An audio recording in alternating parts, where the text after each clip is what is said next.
যোৰহাট নগৰৰ চান্দৈ টেকেলা গাঁৱৰ নামঘৰৰ গুৰু আসন প্ৰতিষ্ঠা অনুষ্ঠানটি আধ্যাত্মিকতাৰে সম্পন্ন হৈ যায়। পুৱা গুৰু আসন প্ৰতিষ্ঠা আৰু নাম প্ৰসংগৰ নামাচাৰ্য হিচাপে উপস্থিত থাকে শ্ৰী শ্ৰী শিয়ালমৰা সত্ৰ বাগজানৰ সত্ৰাধিকাৰ অৰ্পণ গোস্বামী। ইয়াৰ পাছতেই নামঘৰ উন্নয়ন সমিতিৰ সভাপতি ৰমেশ দত্তই পৰিচালনা কৰা ধৰ্মমূলক সভা আৰু সম্বৰ্ধনা অনুষ্ঠানত সভাপতিত্ব কৰে শ্ৰী শ্ৰী টুনিকাশ লেটুগ্ৰাম সত্ৰৰ সত্ৰাধিকাৰ প্ৰভাত চন্দ্ৰ মহন্তই। বিশিষ্ট অতিথি হিচাপে উপস্থিত থাকে যোৰহাট বিধানসভা সমষ্টিৰ বিধায়ক হিতেন্দ্ৰনাথ গোস্বামী। লগতে নিৰ্দিষ্ট বক্তা হিচাপে উপস্থিত থাকে সাংস্কৃতিক সম্পাদক অসম বৈদিক বৈষ্ণৱ মহাসভা তথা লোক সংস্কৃতিৰ সাধক যতীন্দ্ৰনাথ বৰা। বিশিষ্ট অতিথি হিচাপে উপস্থিত থাকে ধৰ্মীয় প্ৰাণ ব্যক্তি লাটু তামুলী, অৱসৰপ্ৰাপ্ত প্ৰধান শিক্ষক ৰঞ্জিত বৰা, পোহৰ লাইব্ৰেৰীটোৰ মুখ্য সম্পাদক অমৰ বৰুৱা, চান্দৈ টেকেলা গাঁও উন্নয়ন সমিতিৰ প্ৰাক্তন সম্পাদক প্ৰবীণ নেওগৰ লগতে বহুকেইগৰাকী অতিথি উপস্থিত থাকে। অনুষ্ঠানত বহুসংখ্যক ভকত বৈষ্ণৱৰ লগতে গাঁৱৰ জ্যেষ্ঠ ভকত বৈষ্ণৱ আই মাতৃ যুৱক যুৱতী মহিলাসকল উপস্থিত থাকে। ব্যুৰো ৰিপৰ্ট, পোহৰ লাইব্ৰেৰী।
আজি হ'ল নামঘৰ আমাৰ সকলোৰে এক মহান আদৰ্শ সকলোৱে গুৰুজনে সৃষ্টি কৰিছিল। ভগৱানৰ সহায় নহ'লে আমি কেতিয়াও কৃতকাৰ্য হ'ব নোৱাৰোঁ। সেইকাৰণে নামঘৰ ভাগত আমি আহোঁ, ভগৱানক এটা আমাৰ অন্তৰৰ পৰা কথাখিনি কৈ আৰাধনা কৰোঁ আৰু আমি ভগৱানৰ পৰা সদায় তেওঁৰ আশীৰ্বাদ বিচাৰোঁ যাতে আমি অঞ্চলটো ভাল হয়, আমাৰ এই গাঁওখনৰ মানুহৰ অৱস্থা যাতে ভাল হয়, মানুহে শান্তি সম্প্ৰীতিৰে যাতে থাকিব পাৰে, এই গোটেইখিনি কথা নামঘৰৰ ভিতৰতে সোমাই থাকে। আৰু সেইকাৰণে এই নামঘৰ পুনৰ যিটো প্ৰতিষ্ঠা এতিয়া নতুনকৈ আকৌ বনাই মেলি ধুনীয়াকৈ কৰি যিখিনি কাম কৰিছে, কেইবাজন মানুহে ইয়াত ৰাইজে সহায় কৰিছে, বিভিন্নজনে সহায় কৰিছে। এই নামঘৰে এটা এতিয়া এটা ষ্টেজ হ'লে আৰু অলপ কাম আছে, সেই কামসমূহ যাতে আমি সকলোৱে মিলি কৰিব পাৰোঁ তাৰ কাৰণে চেষ্টা কৰিম।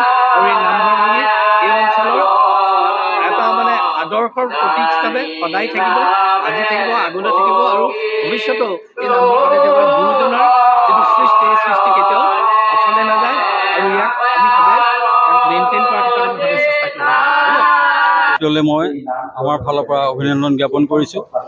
আপোনালোকে জানে যে আমাৰ চান্দৈ টেকেলা গাঁৱৰ নামঘৰ ইতিমধ্যে প্ৰায় 150 বছৰ অতিক্ৰম কৰিছে। ইয়াৰ আগতে আমি বেলেগ এঠাইত আছিলে, এই স্থানতে প্ৰায় আমাৰ 150 বছৰ ওচৰা-ওচৰি ইয়াতে হৈছে। গতিকে এই অনুষ্ঠান যথেষ্ট পুৰণা হ'লেও ঘৰবিলাক বেয়া হৈ যোৱাৰ কাৰণে আমি ইয়াক কি কৰিলোঁ যে নতুনকৈ মেৰামতি কৰাৰ কথা চিন্তা কৰিলোঁ। আৰু সেই চিন্তা কৰি পেলাই ইয়াতে ৰাইজে কি কৰিলে, মই যদিও গোহাঁই টেকেলাবাসী, এতিয়া গোহাঁই টেকেলাবাসী হ'লেও কিন্তু মোকে সভাপতি হিচাপে ইয়াত দায়িত্ব গ্ৰহণ দিলে। দায়িত্ব দিয়াৰ কাৰণে আজি প্ৰায় 3 বছৰ হ'ল আমি 22 চনৰ 13 জুলাইৰ পৰা আমি নামঘৰ আৰম্ভ কৰিছোঁ। এই নামঘৰ সম্পূৰ্ণ নহ'লেও আমাৰ মণিকূট ভাগি আজি সম্পূৰ্ণ হ'ল। সম্পূৰ্ণ হোৱাৰ কাৰণে আমি আজি আসন প্ৰতিষ্ঠাৰ এই অনুষ্ঠান কৰিছোঁ। অনুষ্ঠানৰ লগতে আমাৰ যিসকল ব্যক্তিয়ে আমাৰ ইয়াত দান দক্ষিণা দি অনুদান দি পেলাই আমাৰ কাৰ্যভাৰ সম্পূৰ্ণ কৰাত, মণিকূট ভাগি সম্পূৰ্ণ কৰাত এই অনুষ্ঠানটো আজি পাতিবৰ কাৰণে আমাক যিখিনি সুবিধা দিলে তেখেতসকলক সমন্বয় অনুষ্ঠান এটা পাতিলোঁ আৰু তাৰ লগতে আমি কি কৰিছোঁ যে এইটো ধৰ্মৰ লগত এই অনুষ্ঠানটো জড়িত আমাৰ হিন্দু ধৰ্মৰ লগত গতিকে আমি এজন ব্যক্তি যতীন বৰা তেখেতক আমি ইয়াত নিমন্ত্ৰণ কৰি আনি আজি ধৰ্মমূলক এটা ভাষণ দিবৰ কাৰণে তেখেতক আমি অনুৰোধ জনাইছোঁ আৰু ইতিমধ্যে তেখেতে এটা সুন্দৰ ভাষণ প্ৰদান কৰিছে তাৰ লগতে আমাৰ বিধায়ক মহোদয় আমাৰ ইয়াৰ লগত সদায় জড়িত আছে হিতেন গোস্বামীদেৱ তেখেতো আহি আমাৰ লগত বহুত সময় থাকিলে আজি তেখেতে নামত বহি নাম প্ৰসংগ কৰি আমাৰ মাজৰ পৰা বিদায় ল'লে ইয়াৰ পিছতে যিসকল ব্যক্তি আমি ইয়ালৈ অনুৰোধ কৰিছিলোঁ নিমন্ত্ৰণ জনাইছিলোঁ সকলোবিলাক ব্যক্তি আমাৰ ইয়াত উপস্থিত আছে আৰু বৰ্তমান নামঘৰ সম্পূৰ্ণ হ'বলৈ আৰু কিছু টকাৰ প্ৰয়োজন ইতিমধ্যে বিধায়ক ডাঙৰীয়া আমাক আজি 1,50,000 টকা অনুদান দিম বুলি কৈ গৈছে আৰু এজন ব্যক্তি আছিলে তেওঁৰ অমিত মৌৰ বুলি তেওঁ আমি 1 লাখ টকা দিম বুলি আমাৰ আগত কথা দি গৈছে গতিকে মই ভাবিছোঁ আৰু 3-4 মাহৰ পিছত আমাৰ নামঘৰ সম্পূৰ্ণ হ'ব এতিয়াও 5-6 লাখ টকাৰ কাম আছে কমেও সেইখিনি সম্পূৰ্ণ হৈ উঠিলে চান্দৈটেকেলা নামঘৰ এটা ধুনীয়া নামঘৰ হ'ব বুলি মই ভাবিছোঁ আৰু ৰাইজৰ যথেষ্ট সহযোগ আছে আৰু অৰ্থনৈতিকভাৱে যদিও পিছপৰা লোক আছে ইয়াত বেছি হ'লেও প্ৰত্যেকে নিজৰ চেষ্টা মতে নিজে যি পাৰিছে তাক ইয়াত আগবঢ়াই পেলাই আজি নামঘৰ ভাগি বৰ্তমান এই অৱস্থা পাবলৈ সক্ষম হৈছে আৰু মই সদায় ৰাইজৰ লগত থাকি ভাল পাওঁ যদিও মই শিক্ষণ গাঁৱৰ বৰ্তমান গোহাঁইটেকেলা বাসিন্দা ইয়াতে জন্ম চান্দৈটেকেলাত কিন্তু নামঘৰ ভাগি হওক বুলিয়ে মই তেখেতসকলৰ লগত সকলো ফালৰ পৰা মই সহযোগিতা আগবঢ়াবলৈ চেষ্টা কৰিছোঁ আৰু সেয়া ভগৱানৰ নিশ্চয় মোক শক্তি প্ৰদান কৰিছে আৰু মই অৱসৰ গ্ৰহণ কৰাৰ পিছত বিভিন্ন ৰাজহুৱা অনুষ্ঠানৰ লগতে এই নামঘৰো সজোৱাৰ মোৰ দায়িত্ব কৰ্তব্য বুলি মই ভাবি পেলাই মই পালন কৰিবলৈ চেষ্টা কৰিছোঁ এইখিনিকে মই আপোনাৰ আগত ব্যক্ত কৰিছোঁ পুনৰ মই আমাৰ পোহৰ লাইভ 8ক আকৌ অভিনন্দন জনাই মোৰ সামৰণি মাৰিছোঁ।